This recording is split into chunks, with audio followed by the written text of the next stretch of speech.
समाजमनाचा वेध आणि आपुलकीची सेवा देणारे आपले न्यूज चॅनल एरळा न्यूज। टाळ मृदुंगाचा गजर करत माऊली तुकाराम महाराज, जयराम स्वामी महाराज यांच्या नामाचा जय जयकार करत खडाव तालुक्यातील वडगाव येथील जयराम स्वामी पायी पालखी दिंडीचे प्रस्थान मोठ्या उत्साहात झाले। प्रस्थान शुभारंभ प्रसंगी भाजपा किसान मोर्चाचे अध्यक्ष रामकृष्ण वेताळ, जिल्हा परिषद सदस्य सौ विद्या वेताळ, युवा नेते राजवर्धन कदम, बाजार समितीचे माजी सभापती सीएम पाटील, सौ विद्या पोळ, प्राचार्य जेबी घारगे यांची प्रमुख उपस्थिती होती। यावेळी शिक्षक विद्यार्थी यांनी लाठीकाठी सादर करून पालखीचे स्वागत केले। निमसोड प्राथमिक आरोग्य केंद्राने अँब्युलन्स सेवा उपलब्ध करून दिली। सौ सुनीता गायकवाड, मंगल महामुनी यांनी पालखी सोहळ्यास आरोग्य सेवा देणार असल्याचे सांगितले। महासूरने मायनी, विभूतवाडी, शेनवडी, दिघंची, महूद, गादेगाव, श्री जयराम स्वामी मठ, पंढरपूर मुक्काम असा मार्ग राहणार। बुधवार 22 रोजी चंद्रकांत बुरुंगले, बंडगरवाडी, कटफळ यांच्या शेतात श्री जयराम स्वामी पालखीचे रिंगण सोहळा होणार। या दिंडी सोहळ्यात वडगाव, शामगाव, वांझोळी, महासूरने, एडे, उपाळे, कोतीज, अमरापूर, गोरेगाव, पारगाव, कडेपूर, पुससावळी, राजाचे कुर्ले, उंबर्डे, विहापूर, मुंबई ग्रामस्थ भजनी मंडळ, पुकळेवाडी, हिंगणगाव, लाडेगाव, डेरवन, उंचीठाणे, अतीत, निमसोड, थोरवेवाडी, ढाणेवाडी, शेनवडी येथील दिंड्या आणि वारकरी सहभागी झाले।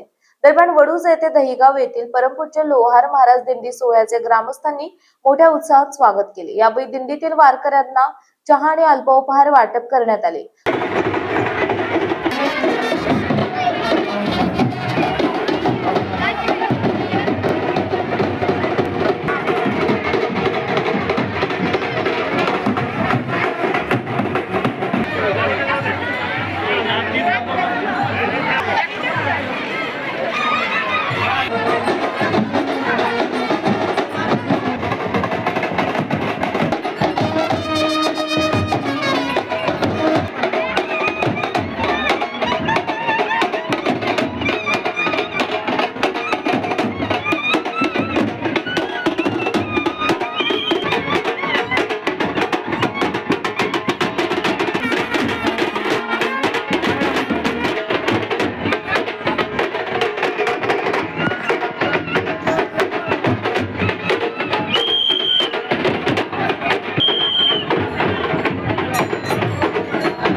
हिंदुस्तान के हर इंसान को शैतान से मुक्ति दिलाने का अधिकार होगा।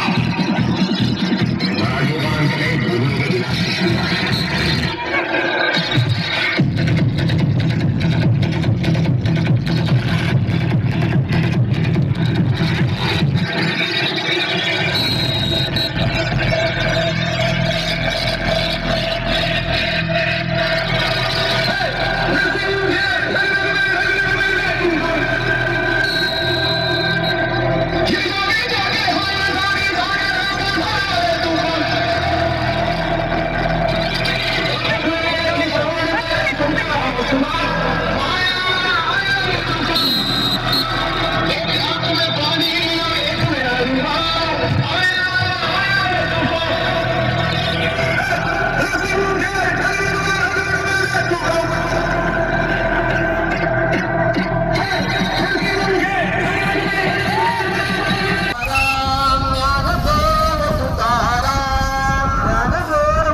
ज्ञानदेव तुकाराम ज्ञानदेव तुकाराम ज्ञानदेव तुकाराम ज्ञानदेव तुकाराम ज्ञानदेव तुकाराम ज्ञानदेव तुकाराम ज्ञानदेव तुकाराम. पार्श्वभूमीवर गावोगावचे दिंडी सोहळे पंढरपूरच्या दिशेने वाटचाल करत आहेत.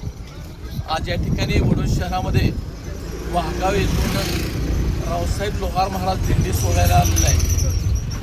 आपण त्या दिंडी चालकांशी बातचीत करूया. रामकृष्ण हरी. मी प्रॉपर वाघाव कराड तालुका. रावसाहेब लोहार महाराज हे मूळचे पाटण तालुक्याचे. पाटण तालुक्यात त्यांनी वाघाव या ठिकाणी परमार्थ घडवला. त्या ठिकाणी त्यांनी बिन लग्न करता त्यांनी स्वतःचा देह त्या ठिकाणी देह समाधी आहे वाघाव या ठिकाणी. देह समाधी घेतल्यानंतर त्या ठिकाणी जुन्या लोकांनी काही लोकांनी पालखी रथ सोहळा चालू केला होता, पण मध्यंतरी खंडित होऊन आता सलग 9 वर्ष झालं आम्ही वाघाव ते कोणेगाव ते खराडे असा मार्ग धरून या मार्गाने येऊन आम्ही मसूरमध्ये मार्गे शामगावात त्यामधून प्रतिनिधी गणेश घारगे. आपल्या भागातील महत्त्वाच्या बातम्या पाहण्यासाठी आजच आमच्या एरळा न्यूज चॅनलला यूट्यूबवर सबस्क्राईब करा आणि बेल आयकॉन प्रेस करा.